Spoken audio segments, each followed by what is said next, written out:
All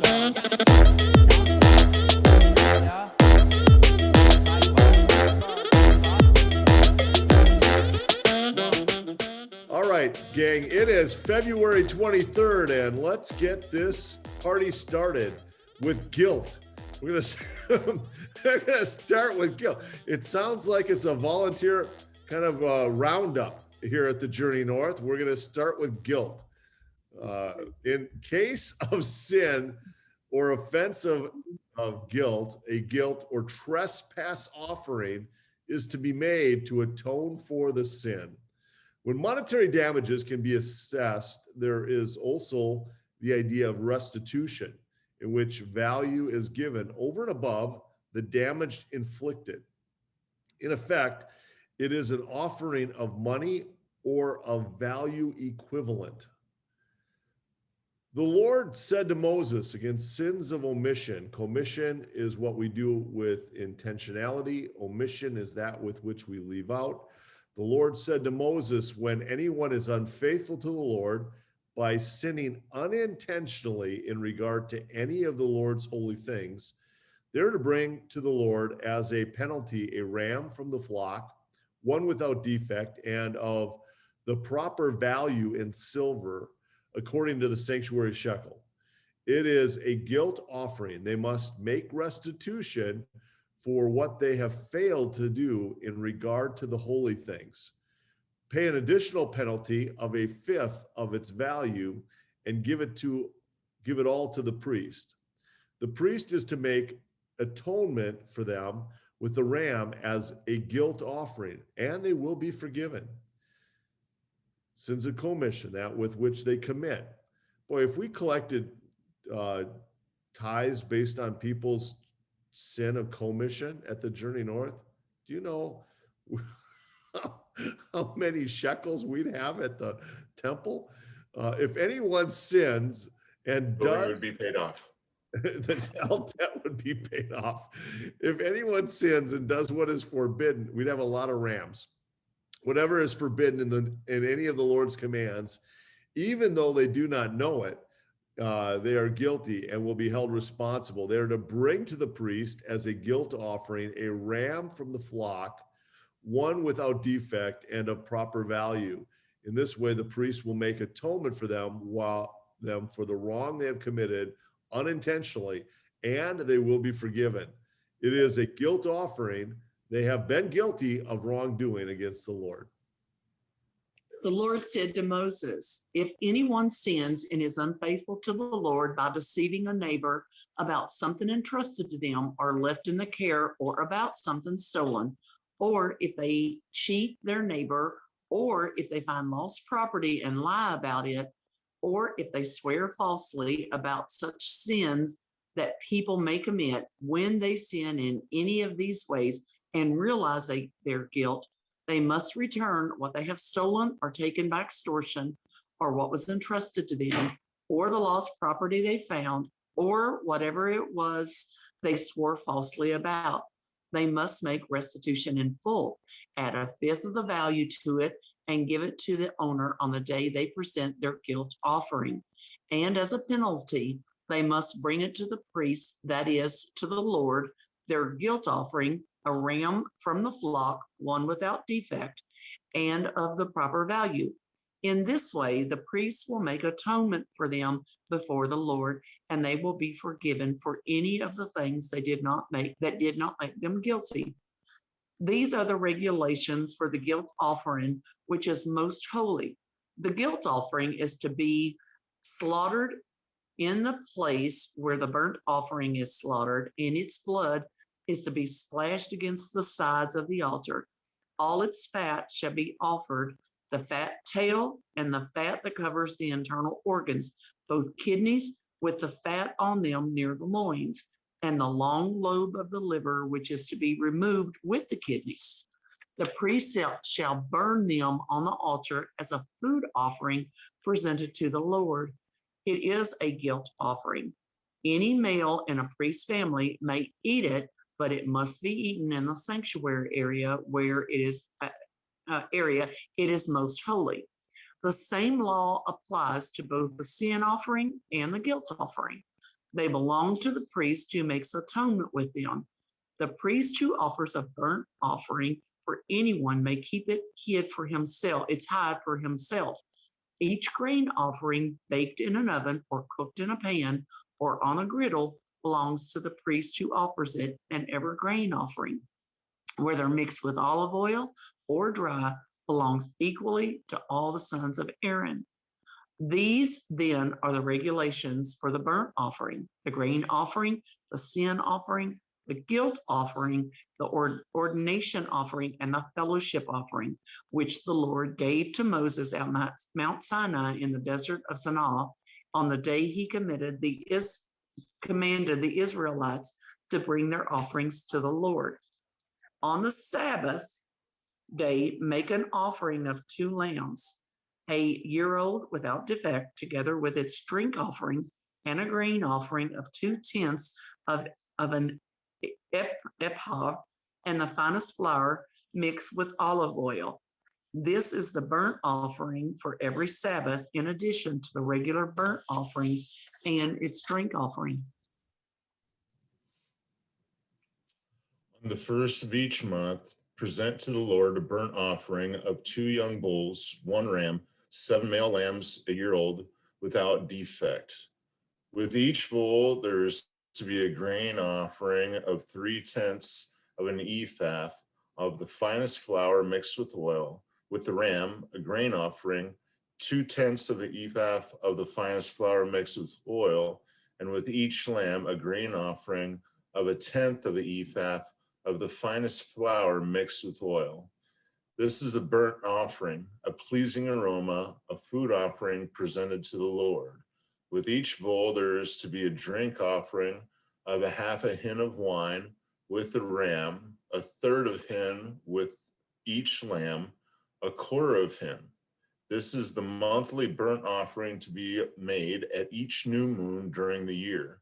Besides the regular burnt offering with its drink offering, 1 male goat is to be presented to the Lord as a sin offering. If someone is found slain, laying in a field in the land of the Lord your God is giving you to possess, and it is not known who the killer was, your elders and judges shall go out and measure the distance from the body to the neighboring towns. Then the elder of the towns nearest the body shall take a heifer that has never been worked and has never worn a yoke, and lead it down to a valley that has not been plowed or planted, and where there is a flowing stream. There in the valley, they are to break the heifer's neck. The Levitical priest shall step forward, for the Lord your God has chosen them to minister and to pronounce blessings in the name of the Lord, and to decide all cases of dispute and assault. Then all the elders of the towns nearest the body shall wash their hands over the heifer whose neck was broken in the valley, and they shall declare, our hands did not shed this blood, nor did our eyes see it done. Accept this atonement for your people Israel, whom you have redeemed, Lord, and do not hold your people guilty of the blood of an innocent person. Then the bloodshed will be atoned for, and you will have purged from yourself the guilt of shedding of innocent blood, since you have done what is right in the eyes of the Lord.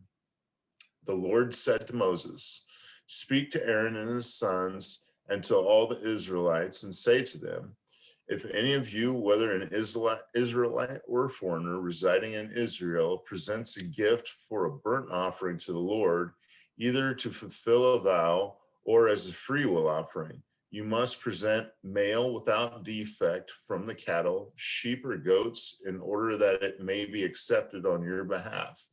Do not bring anything with a defect, because it will not be accepted on your behalf. When anyone brings from the herd or flock a fellowship offering to the Lord to fulfill a special vow, or as a freewill offering, it must be without defect, blemish, to be acceptable. Do not offer to the Lord the blind, the injured, or the maimed, or anything with warts or festering or running sores. Do not place any of these on the altar as a food offering presented to the Lord. You may, however, present as a freewill offering an ox or a sheep that is deformed or stunted, but it will not be accepted in fulfillment of a vow. You must not offer to the Lord an animal whose testicles are bruised, ouch, by the way, crushed, torn, or cut. Thank you for that commentary, Bible. You must not do this in your own land, and you must not accept such animals from the hand of a foreigner and offer them as the food of your God. They will not be accepted on your behalf because they are deformed and have defects. Okay, concern for animals. The Lord said to Moses, when a calf, a lamb, or a goat is born, it is to remain with its mother for 7 days. From the 8th day on, it will be acceptable as a food offering presented to the Lord. Do not slaughter a cow or a sheep and its young on the same day. When you sacrifice a thank offering to the Lord, sacrifice it in such a way that it will be accepted on your behalf. It must be eaten that same day. Leave none of it till morning. I am the Lord. Do not offer the blood of a sacrifice to me along with anything containing yeast. The fat of my festival offerings must not be kept until morning. The Lord said to Moses, command the Israelites to bring you clear oil of pressed olives for the lights so that the lamps may be kept burning continually. Outside the curtain that shields the Ark of the Covenant law in the tent of meeting, Aaron is to tend the lamps before the Lord from evening till morning continually. This is to be a lasting ordinance for the generation to come. The lamps on the pure gold lampstand before the Lord must be tended continually. Take the finest flour and bake 12 loaves of bread using 2/10 of an ephah for each loaf. Arrange them in 2 stacks, 6 in each stack, on the table of pure gold before the Lord. By each stack, put some pure incense as a memorial portion to represent the bread and to be a food offering presented to the Lord. This bread is to be set out before the Lord regularly, Sabbath after Sabbath, on behalf of the Israelites as a lasting covenant. It belongs to Aaron and his sons, who are to eat it in the sanctuary area, because it is a most holy part of their perpetual share of the food offerings presented to the Lord. The Lord said to Moses, tell Aaron and his sons, this is how you are to bless the Israelites. Say to them, the Lord bless you and keep you. The Lord make his face shine on you and be gracious to you. The Lord turn his face toward you and give you peace. So they will put my name on the Israelites and I will bless them. All right. Well, how did the laws of restitution protect people from taking advantage of one another, do you think? Well, first They of were all, I very don't know how they keep it straight, great. but second of all, they really are going to lose a lot of animals and a lot of that fifth added on to what they've got to pay just for the animals. It's very clear. The laws of restitution are extremely clear, very, very specific. And I'm like you, Judy. How do you keep it all straight? You know, and there was whether you sinned by omission or by fault, there's still a penalty. There's no by. Have you guys ever had to pay any sort of restitution? Anybody? Well, besides myself. Like a ticket, like a speeding ticket. So well, that I suppose is probably considered restitutory, but I had a situation when I was a kid where I took my vehicle, was a 1976 Oldsmobile Cutlass Supreme, and thought, you know what would be really fun is to drive around the back of the school playground. And turns out that that old fat janitor was a little faster than I anticipated, and he was able to catch up and get my license plate.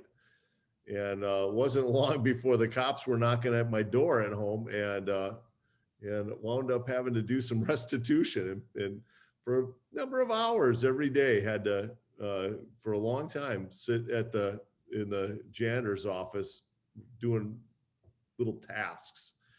But I look back at that moment and think, there is something about, the idea of paying restitution that was pretty important.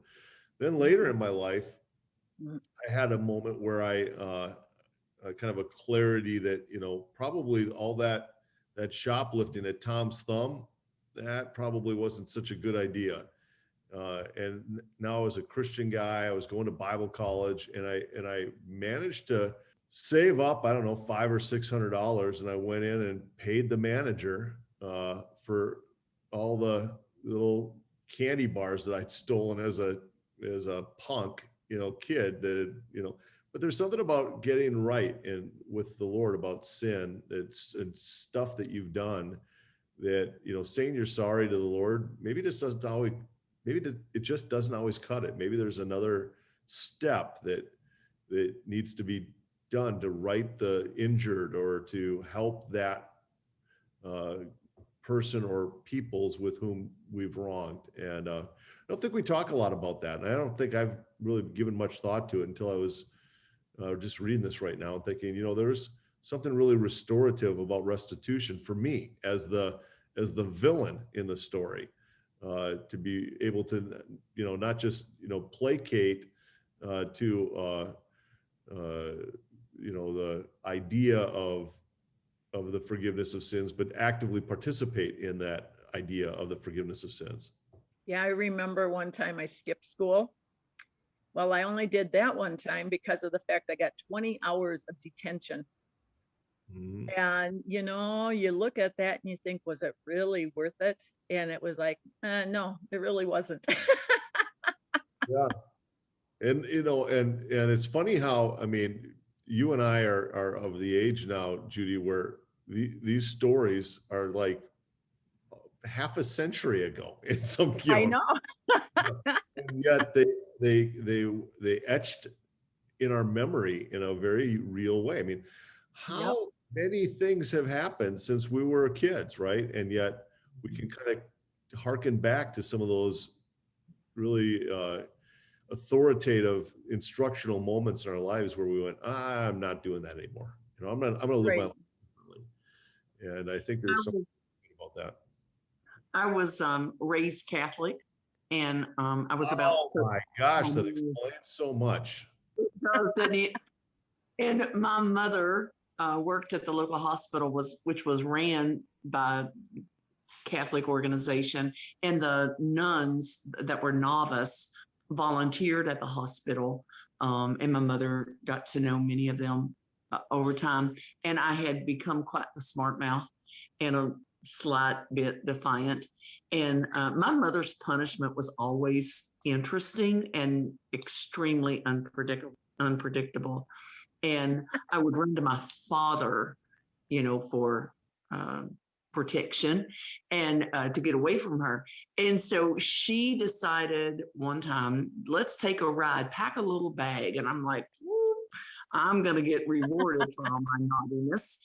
And she took me out to Sisters of Charity, Nazareth. If none of you have ever seen it, it's beautiful. It's right on the outskirts of my town in Marchtown, Kentucky. And she took me to the novice house and left me. She left me there. And Wow. I did lots of different types of restitution. And I was reformed. I knew not to talk back to her and disrespect her anymore. So when I think about restitution and restoring, that's probably, I didn't want to be with those folks. I didn't want to be with because they have a house where the older nuns live. And she left me there, but I changed. I shut that mouth up for a while. Seems like if there's one thing that's missing in our evangelical framework, it's nuns. We need to get some. That's what I'm picking up in this story. I remember one time when I was, I don't know, maybe I was 5 or 6 years old, something like that, and my parents had taken me to an evening service at a church called Good Shepherd out in Sandy, Oregon. And I'm sitting there, and you know, the congregation, they're kind of whipped into a little bit of a frenzy. I'm a kid, I don't want to be there. And all of a sudden the pastor at the time, I believe it was Randy Alcorn, as a matter of fact, he calls out into the audience and he says, "Now, wouldn't that be fun? Let's do that again." And the room was silent, except for my voice that said, "No!" And it echoed throughout there. I had a way of embarrassing my mother when I was a kid by doing things like that on a pretty frequent basis. And so my form of restitution was going and apologizing face to face with that pastor. And I remember being so incredibly terrified. And yeah, that's probably one of the funnier experiences of restitution for me. And that's kind of how I got introduced to church a little bit right there too. So. And yet here you are still in the game. It's amazing how sometimes God uses those funny stories to kind of, you know, anchor our memories back to going, you know what, in spite of everything else, God pursued me even back then, you know. And so pretty cool. Even if you sinned unintentionally, why do you think you'd be required to offer a sacrifice to the Lord? What do you think that deal is with our unintentional sin still matters? Because sin is sin is sin. Correct. And it has to be made right. And without consequences, you will continue to do that same thing. I'm going to bring up somebody very strange. When I read this last night and this morning, it made me think of Jeffrey Dahmer. And I saw an interview. I know. Is that really unintentional? Well, there come a point where you got to go, wait a minute. I saw an interview with Jeffrey Dahmer right before he was beat to death, and he was raised agnostic. And the one thing that he did throughout this interview was take responsibility for what he did. And the one thing that he said that I found so interesting was that he lived without the idea of consequences. And when you live without the idea of consequences, you will do whatever you want to do because there is no consequences. And I find that so fascinating, how many times we live without the thought, or even like if it's unintentional, well, I didn't mean to do it, and it's simply over. But his stance was so strong that he lived life without the idea of consequences.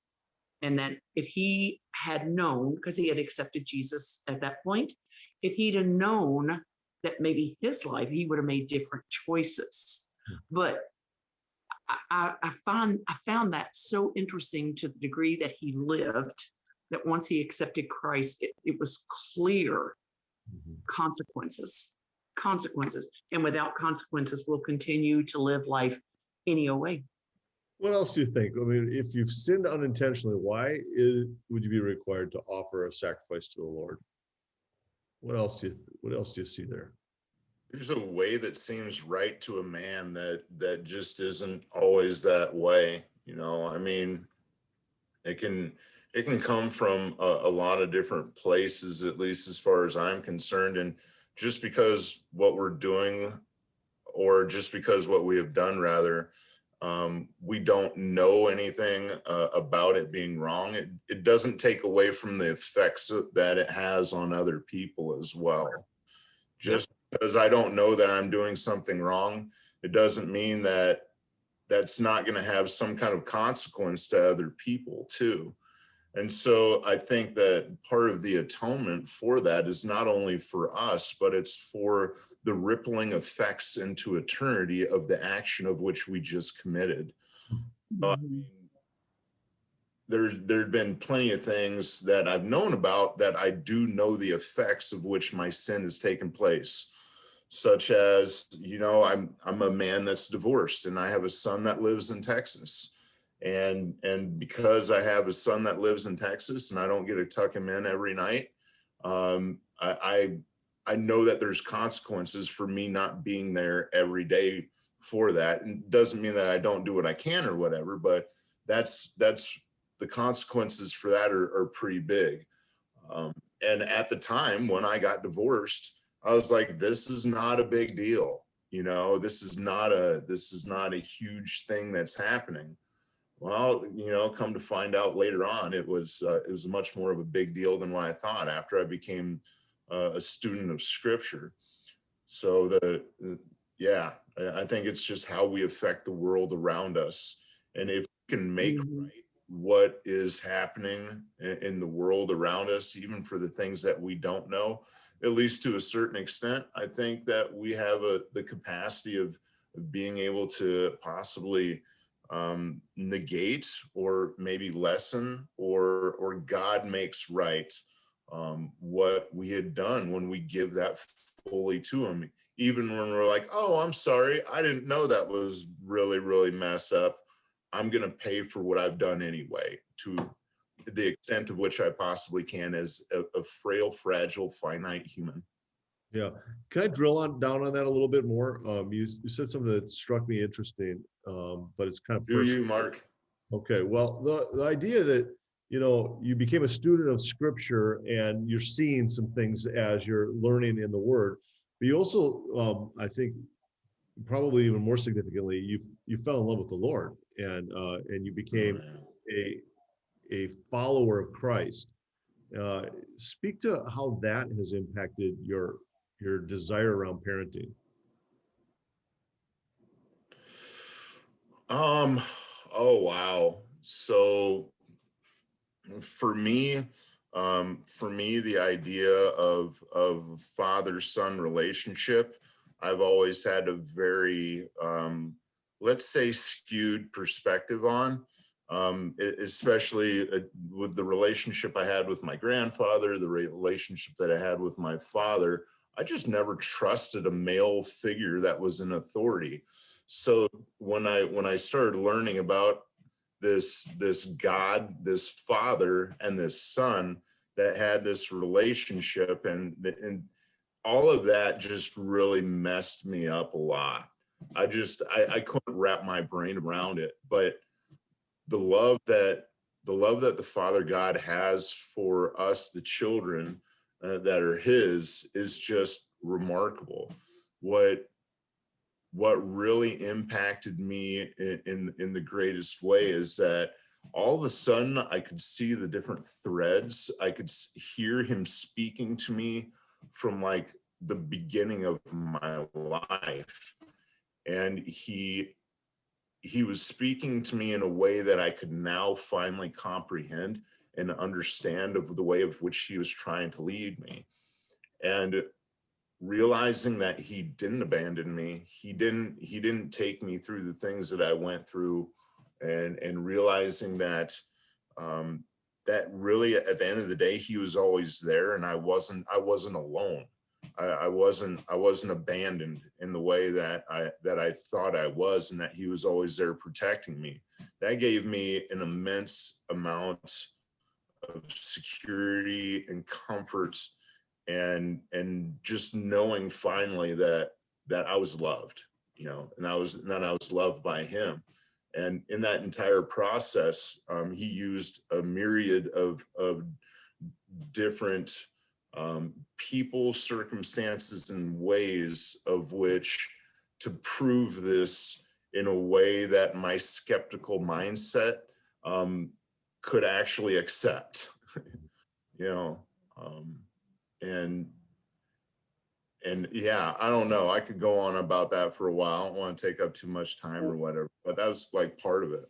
One of the things I've observed, and this is just one guy who loves you a lot paying attention. I mean, your life was on a trajectory of selfishness that would have pointed towards equaling the bad fathering that you had received or grandfathering that your father had received.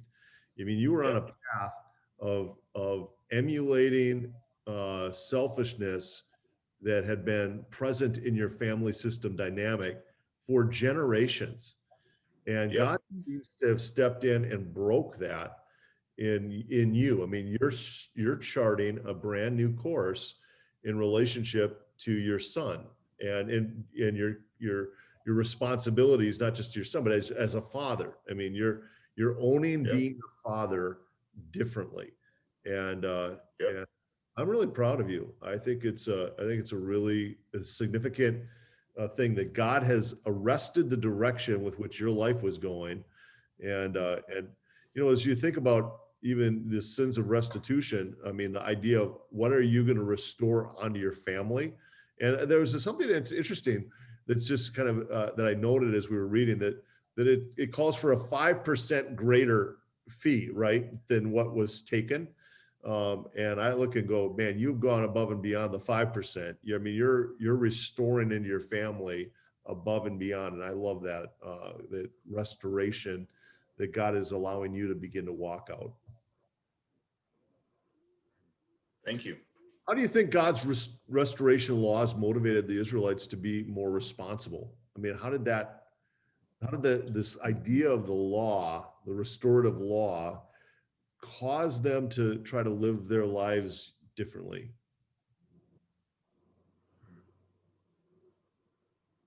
One, they had a lot to lose if they didn't. Mhm. Again, I think that when there are consequences, when you have to pay, when you have to give up, you are more responsible with your actions. Even if it is unintentional, you take the recognition that you've wronged somebody else, even if it was unintentional. You're certainly more aware, I think. Judy, what do you think? How do you think those restorative laws impacted them as a culture? Well, I agree with Anna. It's kind of, having the consequences. When you look at why do we have laws? It is to prevent people from doing them because there will be consequences. Yeah. And I think that's a real motivating factor. Yeah. I think people, if they're held accountable, they think maybe before. Some people, I guess, think before they do it. Other people just do it, and then they're going, "Oh my gosh, I shouldn't have done that." So, I think that in itself is, when you have the consequences for your actions, I think people have a tendency to think before they act. Mhm. Yeah, it's kind of interesting too. There's something in society. I sometimes hear people like you talk about the separation of church from the determination of laws, and that laws shouldn't be based in morality. And I always pause. I think, wait a minute, what good law isn't somehow built around a framework of some form of morality, maybe not biblical morality, but isn't that even the very virtue and purpose of there being laws, is that we're exercising a certain morality on our shared agreement that this is what we want our culture to reflect, and I don't see Right. that sometimes people in the secular world don't always recognize the virtue of a law is an agreed framework on living out a morality, and how important that really is. How do God's commands provide wrongdoers the opportunity to receive forgiveness? What do you see there?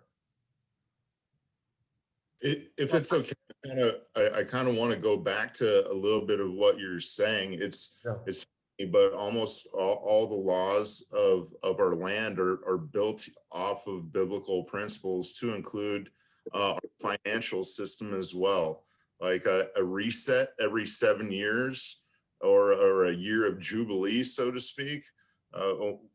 after I read a little bit of Leviticus and went through the Old Testament in this way, and I started looking around at society around me, it is extremely compelling about how much of our society is based off of a tiny little country in the Middle East over the last 3,000 years of history, and how we've compiled our society and built it upon the principles of which were laid down during this period of which we're reading and coming up to today too.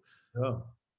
Like, thou shalt not kill. Well, duh, there's capital punishment for that. And, thou shalt not steal and all that other kind of stuff. It's the cornerstones of society. And without ethos, without ethics, and without some kind of framework or morality, democracy doesn't work without morality.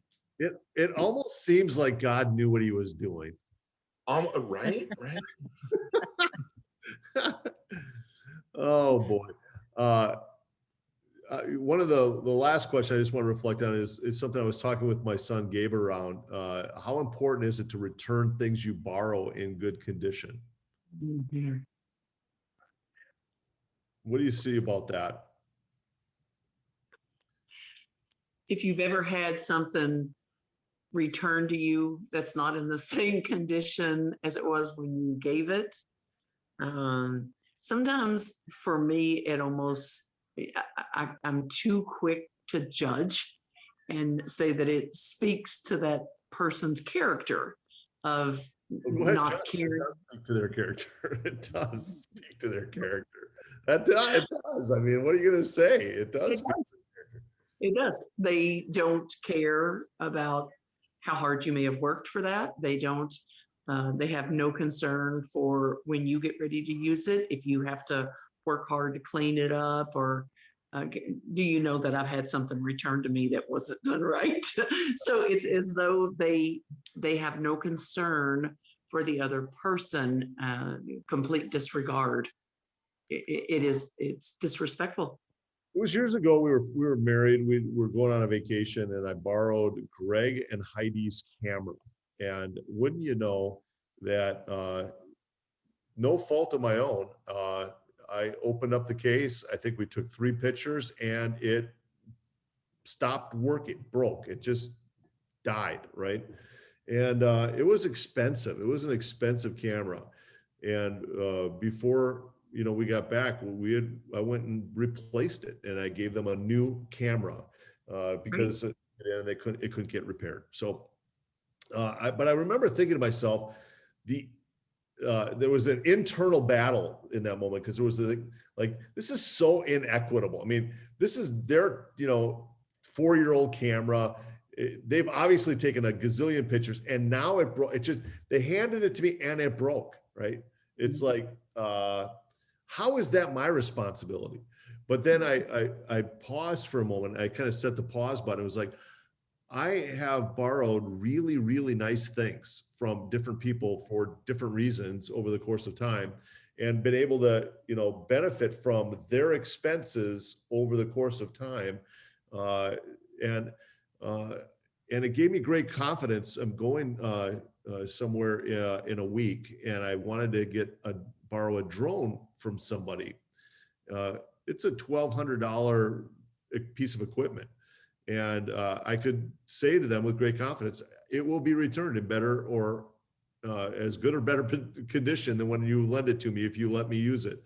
And I have confidence knowing that even if I grab a hold of it and the thing doesn't fly, when I hand it back, it will be fly, and it comes from this other experience that I had where I was able to restore it. But it gives me great confidence in borrowing stuff of high value, to know that when I give it back, it will be in as good or better condition. So my son and I are having this conversation, and where I think I picked up on this first was my short stint in the Boy Scouts before they kicked me out for smoking. That idea where you go into a campsite and you leave your campsite better than where it was when you got there, and how that's such an important thing for us to get up to. So, hey, Jacob, pray over us today, will you?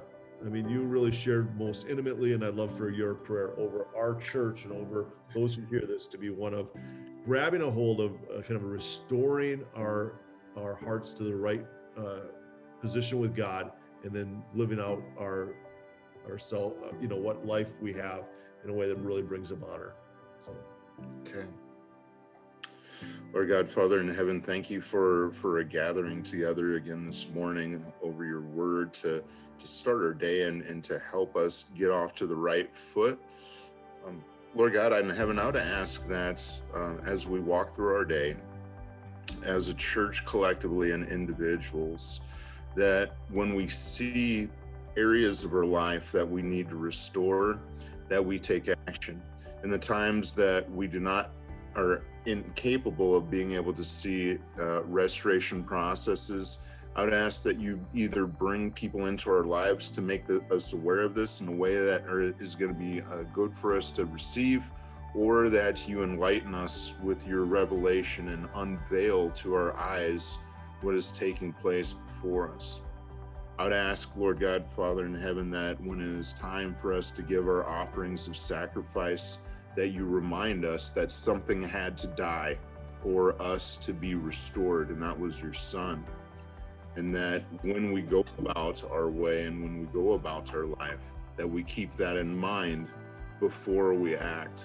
And in places of which we do not understand or do not know, that you'd give us the wisdom to be able to understand these things. Lord God, Father in heaven, I would also ask that you just please take care of our church, that you'd please take care of our congregation, you'd bring people back into the building, and that you would also help people see the difference in their lives when they're actively engaged with you in the body than when they're by themselves.